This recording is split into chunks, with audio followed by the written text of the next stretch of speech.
Those early stages are challenging. They're supposed to be challenging, but don't quit. Push through the pain, leaning hard on the Christ, right? And like we say, God is the only third party in a marriage that'll actually make it work.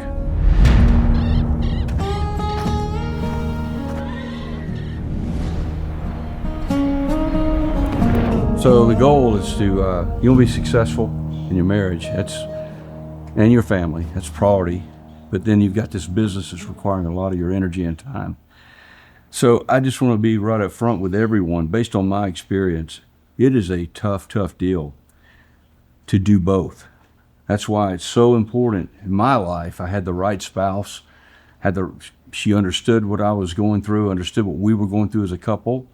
And she took her on her role, I took on my role, and it worked really good together. But even with that, there were years there, it was a real struggle on both sides, business, and it created stress in the marriage. So the key is, I go back to the same concept every single time. You've got, in my experience, have a relationship with Christ. He created you. He has great plans for you.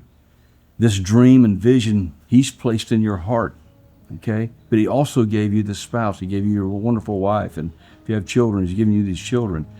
So lean into Him for advice, for guidance, right? Be in His Word on a regular basis, and He will give you the strength to go through the hard times. And trust me, when you go through those hard times, come out the other end, your business is successful, your kids have grown, and they're educated on their own, and you and your wife are closer than ever, okay? You just fall in love all over again in that phase of your life, and you look back and go, wow, God, with God's help, we did it. But without His help, folks, most people don't make it. With His help, a lot of people don't make it. But I'm here to encourage you, you can make it. But the foundation must be Christ, from my experience, okay? So, again, you've got your business going, you've got your family going. Those early stages are challenging. They're supposed to be challenging, but don't quit. Push through the pain, leaning hard on the Christ, right? And like we say, God is the only third party in a marriage that'll actually make it work. So make sure you have God in that relationship, both of you.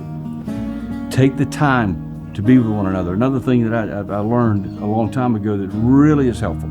But every 6-7 weeks, I got to take my wife, get away from the kids. We got to go somewhere, and it can be at the park with a $10, Starbucks.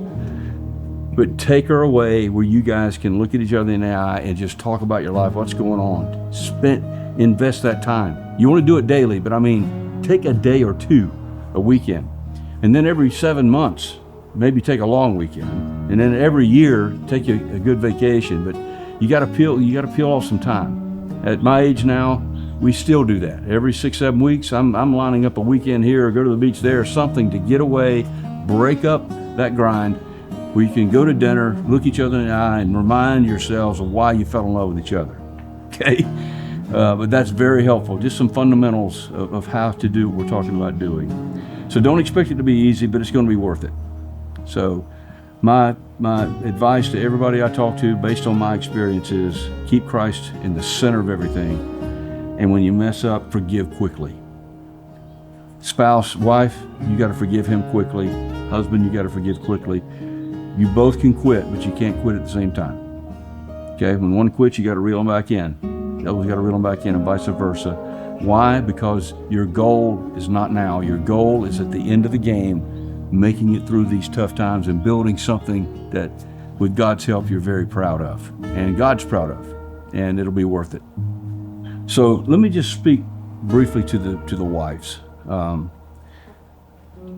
has given you an incredible husband, or you wouldn't have fallen in love with him and married him in the first place. But when he's in business, it's almost like you ever seen the old wagon trains where people were going across the country, and the dad's running the horses, he's steering the wagon train across the old West, and the moms were in the back with the children and taking care of the children and helping with the food and all that.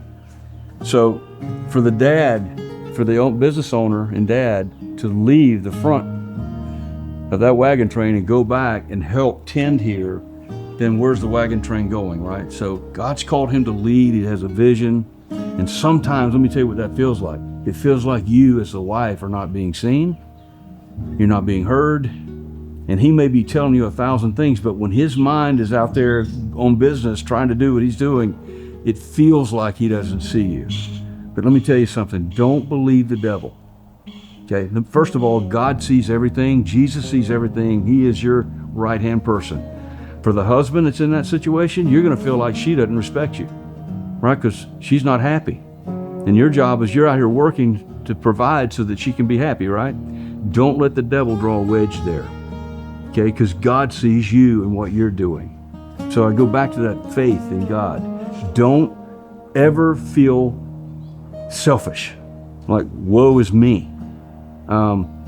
That's the challenge for the spouse, for the wife, and for the husband. Don't feel selfish. But wives, it's okay if you're feeling that way. I get it. I've lived through it. And husbands, you're going to feel that way too. I get it. Don't succumb to it. The devil's going to always try to get you to look in the mirror and focus on you. The way you get through that is you keep focusing on the other partner. You sacrifice yourself for the other partner. Husbands, you got to sacrifice for that wife when you don't feel like it. And wife, you got to sacrifice for that husband when you don't feel like it. And there'll come a chapter in your life when that's over. And what you're going to look back on and say, wow, man, there's a chance we didn't make it, but God's seen us through. And your love will grow so much deeper. You'll have so much more respect for each other. It'll be so much more fun. So the days are coming down the road where those days will be over. It's just a chapter. So to the wives, just hang in there. Keep trusting God. For the husbands, hang in there. Keep entrusting yourself to God. And keep forgiving each other and keep working toward that goal you have as a couple. And it will happen if you don't quit. What if I told you the world doesn't need more noise? It needs more truth. What if I told you freedom isn't guaranteed? It's guarded by men who still believe in something higher than themselves. I'm Steve Maxwell, entrepreneur, husband, father, and co-founder of Citizens Defending Freedom. I travel the country calling men to rise, lead with faith, and stand firm for what's right. This isn't about politics, it's about purpose. Can't fight the temptation when you get the vibration.